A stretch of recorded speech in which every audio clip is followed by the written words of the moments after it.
Ahotsak soilik besarkatzen duenean, ubeldurek larrosak ordezkatzean, errespetu faltak errutina bihurtu bitartean.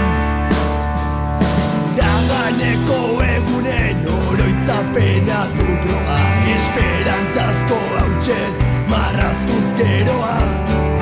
Azturika da bere bizitzaren leloa, ozenean bere buruari eman beharraz beroa.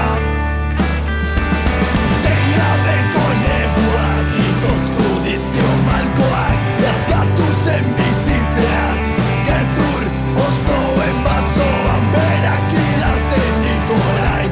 Geroaren lerroak ez du onartuko tristura bere alboan.